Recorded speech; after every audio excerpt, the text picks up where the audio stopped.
주시옵소서. 함께 동참하게 하여 주시옵소서. 하나님 붙잡아 주시옵소서. 오늘 드려지는 예배를 위해 기도합니다. 하나님, 우리의 호흡과 발걸음이 오직 하나님께 있음을 고백합니다.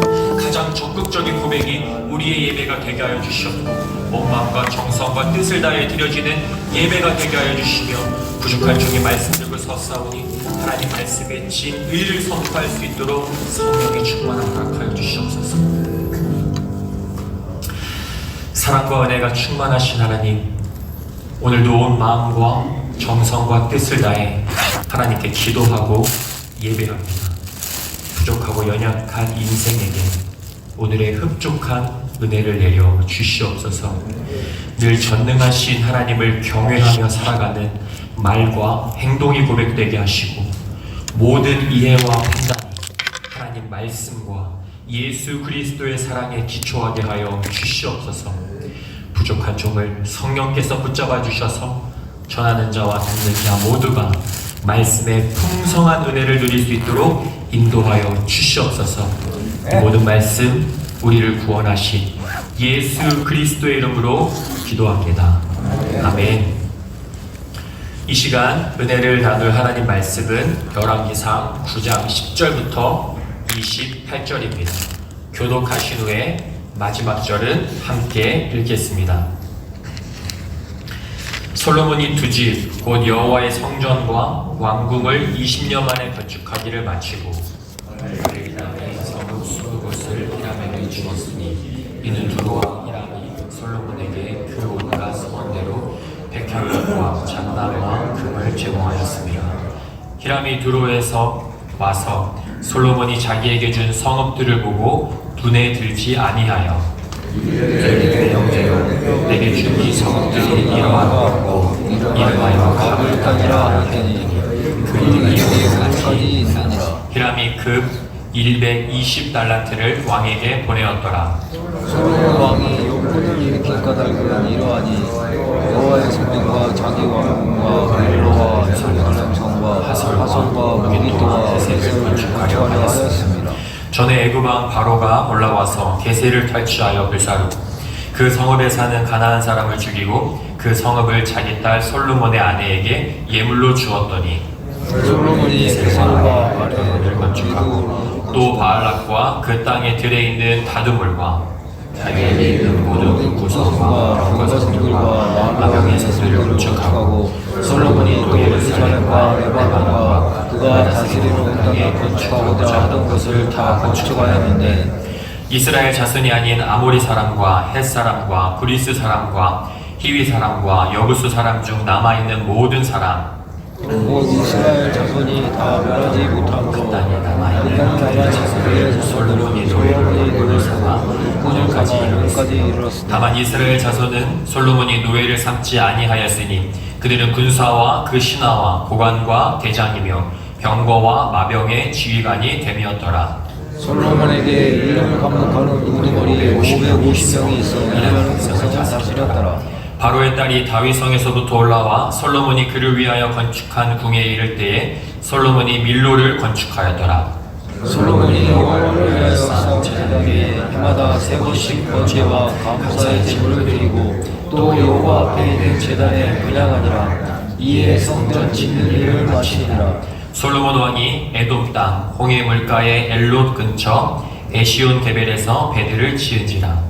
히람이 제사장이고 바다에 익숙한 사람들을 솔로몬의 종과 함께 그대로 함께 읽겠습니다. 그들이 오늘에 이르러 거기서 금 420달란트를 얻고 솔로몬 왕에게로 가져왔더라. 아멘. 할렐루야. 네, 오늘 새벽을 깨워 하나님께 예배하는 3일의 모든 성도님들을 환영하고 축복합니다. 저는 오늘 비틀어지는 솔로몬의 태도라는 제목으로 여러분들과 하나님 말씀의 은혜를 나누고자 합니다. 열왕기는 솔로몬 왕이 된 때부터 여호야긴이 37년 만에 바벨론 감옥에서 풀려난 때까지를 역사적 배경으로 하고 있습니다. 열왕기서를 읽다 보면 일정한 관점으로 기록되었다라는 것을 확인할 수 있는데, 그 관점은 바로 선지자적 관점입니다. 저자는 400여 년에 이르는 이스라엘과 유다의 왕정 시대를 회고하면서 왕들이 하나님 말씀에 순종했는가 아니면 순종하지 않았는가를 중점적으로 기록합니다. 그리고 이 기록들을 통해 독자들에게 교훈을 전합니다. 당시 이스라엘 백성은 바벨론의 포로가 되어 살아가고 있었습니다. 우상 숭배와 온갖 범죄로 인해 하나님께 심판을 당하게 되었습니다.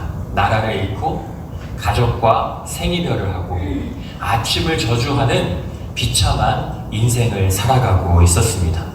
저자는 절망에 빠져있는 이스라엘 백성들에게 이 모든 것을 회복할 수 있는 유일한 방법을 제시합니다. 그 방법은 모든 죄를 회개하고 하나님 말씀에 순종하는 것이었습니다. 하나님의 심판은 선택받은 백성을 향한 하나님의 심판은 진멸의 목적이 있지 않습니다. 오히려 선택하신 백성을 향한 하나님의 심판은 하나님의 사랑이며 하나님의 열심입니다.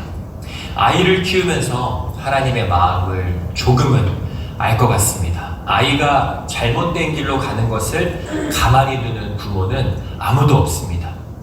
누구보다 내 아이를 사랑하고 잘 되기를 바라기 때문에 징계를 합니다.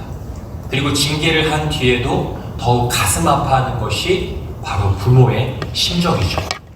우리가 계속해서 열왕기서를 읽어갈 때에 우상 숭배와 불순종을 일삼는 여러 왕들을 보며 저와 여러분의 삶, 나의 삶을 돌아보기를 축복합니다.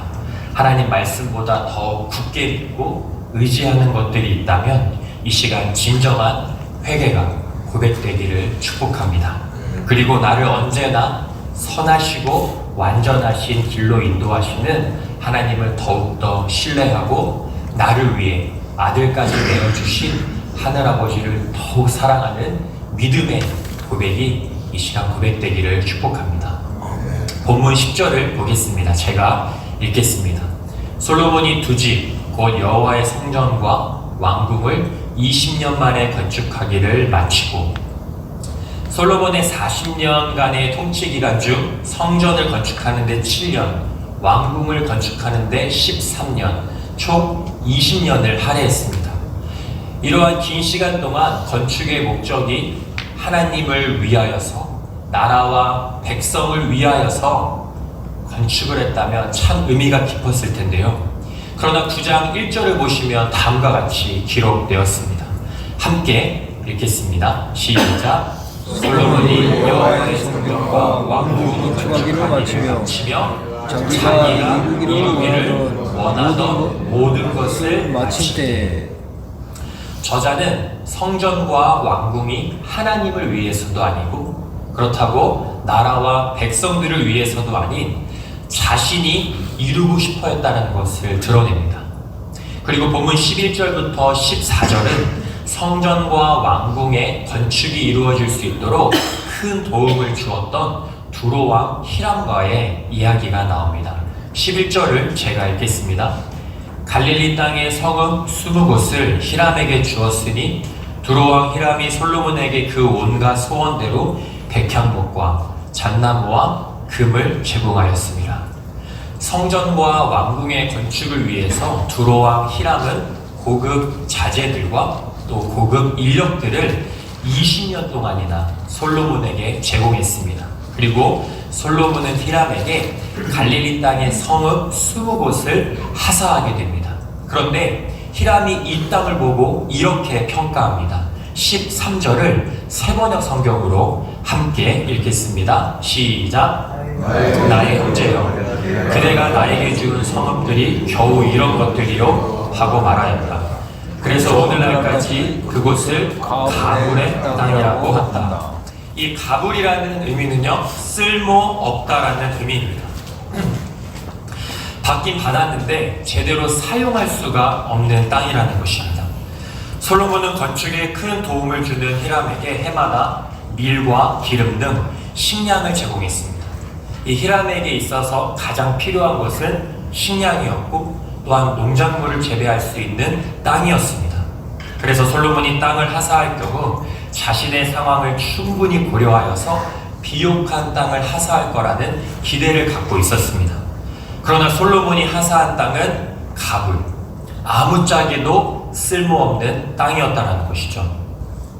그렇다면 솔로몬이 이 갈릴리 지역의 땅이 어떠한 땅인지 모르고 이 땅을 히람에게 하사했을까요? 아닙니다. 잘 알고 있었습니다. 드디어 솔로몬의 본심이 드러난 것이죠. 20년 동안 히람에게 뽑아낼 것을 다 뽑아내고 이용할 수 있는 것들을 모두 다 이용한 다음에 이제 더 이상 이용 가치가 없어지자 홀대를 한 것입니다.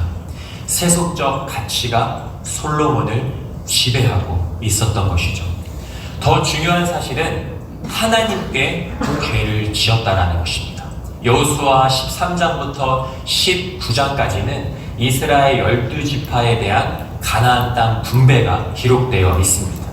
18장 24절부터 39절까지는 아셀 지파와 납달리 지파에 대한 땅 분배가 기록되어져 있는데 바로 이 두 지파에게 분배한 땅이 갈릴리입니다. 비록 지금 쓸모없는 땅이라고 평가받고 있지만 갈릴리는 하나님의 언약의 성취이며 하나님의 선물입니다. 이 땅이 쓸모가 있는지 없는지 인간의 판단이 결코 중요하지 않다라는 것입니다. 우리의 존재도 마찬가지입니다. 이 세상의 가치로, 세상의 기준으로 내가 가치 있는 사람인지 아닌지가 중요하지 않습니다. 하나님이 선택하시면 가치가 있다라는 것입니다. 이 세상 무엇과도 비교할 수 없고 바꿀 수 없는 존귀하고 순결한 존재가 된다라는 것이죠. 그것이 저와 여러분의 가치라는 것입니다. 갈릴리는 하나님이 주신 땅이기에 솔로몬이 자기 마음대로 처분할 권한이 없습니다. 솔로몬은 지금 히람과의 관계뿐만 아니라 하나님과의 관계에서도 비틀어진 태도를 보이고 있다는 것을 우리가 알게 됩니다. 이어서 14절을 보시면 히람이 금 120달란트를 솔로몬에게 보냈다고 합니다. 아마도 이 성읍을 주고받은 대가입니다. 또한 솔로몬에게 끊임없이 돈이 따라붙게 됩니다. 물질이 따라붙게 된다는 것인데요. 9장 28절을 보시면 금 420달란트, 그리고 10장 10절에는 금 120달란트, 그리고 10장 14절에는 금 666달란트가 기록되어 있습니다. 오늘날의 가치로 환산하면 천문학적인 금액이라는 것이죠. 열왕기상 10장을 보시면요, 금으로 각종 물건을 만들고 덧입히기를 시작합니다. 이 솔로몬이 살아가는 자신의 삶 중에서 자신이 이용하는 물건 중에서 금으로 아닌 것을 찾아보기가 더 어려울 정도라는 것을 우리가 확인할 수 있습니다. 숫자로만 보면 하나님께 복을 받아 엄청난 부를 누리고 있는 솔로몬 같아 보입니다. 그래서 부럽기도 합니다.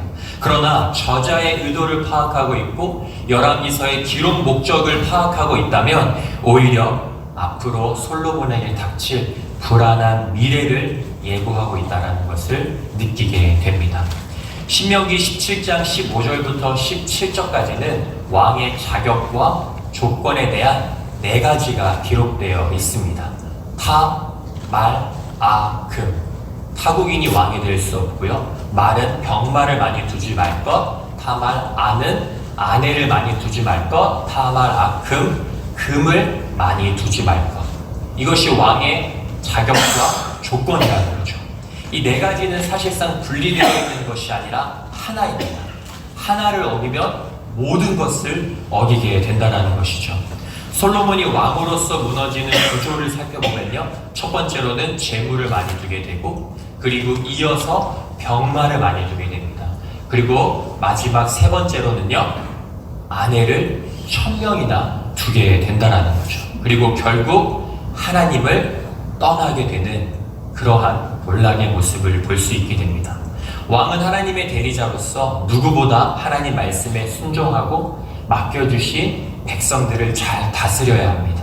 그러나 솔로몬은 자신의 이익과 욕망을 추구하는 태도를 보이며 하나님과의 갈등, 백성들과의 갈등을 일으키게 됩니다.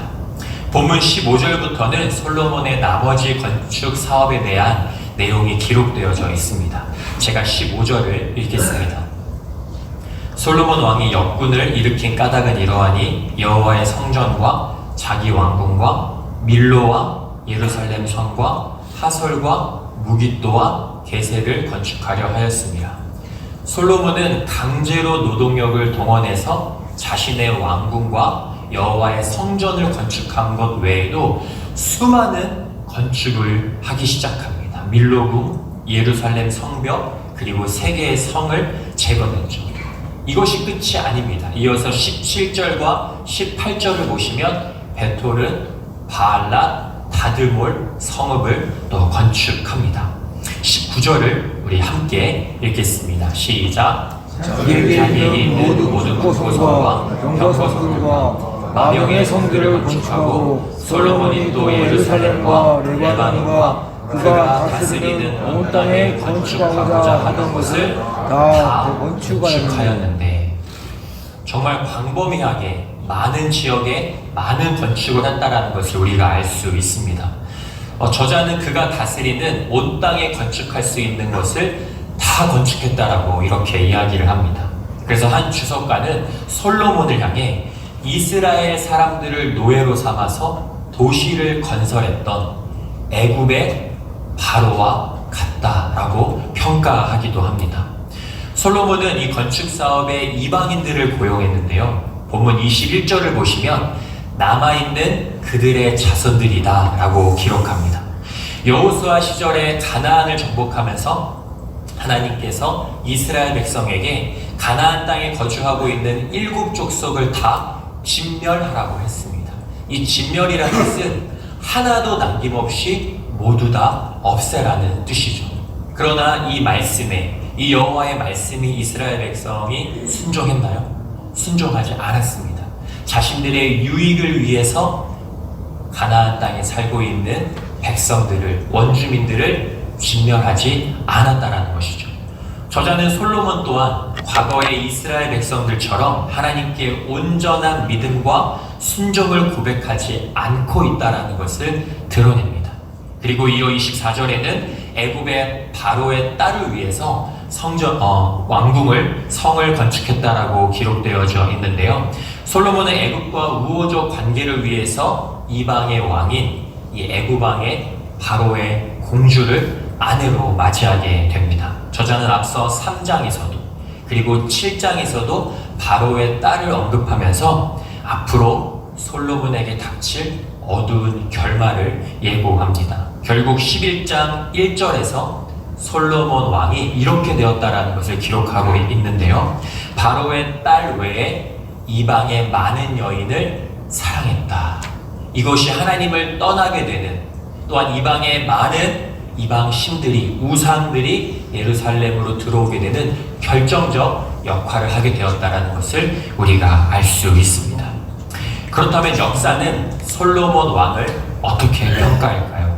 우리 함께 역대하 10장 4절을 읽겠습니다. 시작. 왕의 아버지께서 우리의 멍에를 무겁게 하였으나 왕은 이제 왕의 아버지께서 우리에게 시킨 고역과 매우 무거운 멍에를 가볍게 하소서. 그리하시면 우리가 왕을 섬기겠나이다. 솔로몬의 뒤를 이어서 이 아들 르호보암에게 여로보암을 주축으로 10지파가 찾아왔습니다. 얼마나 힘들고 어려웠으면 10지파와 함께 여로보암을 주축으로 르호보암에게 찾아온 것이죠. 솔로몬의 각종 사업과 정책들로 인해서 이미 이스라엘 백성은 큰 어려움을 겪고 있었다는 것입니다. 왕은 영광의 삶을 살았지만 백성들은 고통의 삶을 살고 있었다는 것이죠. 우리는 오늘 말씀을 통해, 그리고 열왕기서 전체를 통해서 무엇을 깨닫고 결단해야 할까요? 그것은 바로, 가장 중요한 것은 하나님의 계명과 법도에 순종하는 삶을 살아야 된다는 것입니다. 솔로몬이 성전을 건축했다라고 해서 하나님의 뜻을 다 이룬 것이 아닙니다. 오히려 성전을 건축한 그 날부터 하나님께 대한 믿음의 삶이 시작되었다라는 것이죠. 거룩한 삶이 시작된다라는 것입니다. 하나님이 원하시는 삶의 모습은 많고 크고 화려한 것에 있지 않습니다. 오직 하나님의 말씀을 온전한 마음으로 올바르게 지키는 것이 하나님이 우리에게 원하시는 가장 본질적인 모습입니다. 우리는 매일 거룩한 성전으로 새 창조되어지는 삶을 살아가고 있습니다. 성령이 오늘도 저와 여러분의 함께하고 계십니다. 혹시 내 삶에 비틀어진 태도로 인하여 하나님 말씀에 불순종하고 또는 이웃과 갈등을 겪고 있다면 모든 것을 하나님께 아뢰고 하나님의 통치함을 받아 거룩한 예배자로 살아가는 복된 삶이 되시기를 간절히 축복합니다. 우리 마지막으로 열왕기하 17장 3절을 읽고 마치도록 하겠습니다. 함께 읽겠습니다. 너희는 돌이켜 너희 악한 길에서 떠나 나의 명령과 율례를 지키되 내가 너희 조상들에게 명하고 또 내 종 선지자들을 통하여 너희에게 전한 모든 율법대로 행하라. 다시 한번 읽겠습니다. 너희는 돌이켜 너희 악한 길에서 떠나 나의 명령과 율례를 지키되 내가 너희 조상들에게 명하고 또 내 종 선지자들을 통하여 너희에게 전한 모든 율법대로 행하라. 아멘. 오늘 이 말씀을 우리의 마음속에 깊이 품으시고 오늘 말씀을 생각하면서 또한 각자 가지고 나온 기도 제목으로 함께 기도하신 후에 삶의 자리로 나아가겠습니다. 함께 기도하겠습니다. 하나님 감사합니다. 오늘도 하나님의 말씀에 순종하며 살아가는 3일의 모든 성도들이 되게 하여 주시고 또 제가 되게 하여 주시옵소서. 하나님 혹시 우리의 삶 속에 비틀어진 삶의 태도로 말미암아 하나님 말씀에 불순종하고 이웃과의 갈등을 겪고 있다면 이 시간 하나님 앞에 진정으로 회개합니다. 우리의 삶을 돌아볼 수 있는 큰 은혜가 있게 하여 주시옵소서. 하나님 열왕기서 전체를 읽을 때 솔로몬 왕의 삶을 돌아볼 때 결국 그 찬란함을 바라보며 그 이면에 가리우기 부족함과 연약함과 인간의 죄악을 발견하는 믿음을 허락하여 주시옵소서. 은혜를 허락하여 주시옵소서. 숫자와 크기와 규모의 압도 나에서 그것을 하나님께 영광을 올렸다면 하나님이 원하시지 않는 모습이라는 걸 깨닫게 하여 주시옵소서. 오늘도 부족하고 연약하지만 어쩌면 이 세상의 기준으로 다소 부족한 내 삶의 영역이 있지만 오늘도 하나님 말씀에 순종하는 나의 작은 고백이 하늘아버지께서는 가장 기뻐하시는 삶임을 다시 한번 고백하게 하여 주시옵소서. 오늘도 새 성전으로 지어지는 새 창조의 삶을 살아가게 하여 주시옵소서. 내 안에 성령이 함께하십니다. 우리는 살아가는 성전입니다. 우리는 거룩한 삶제물로 아버지 앞에 나가는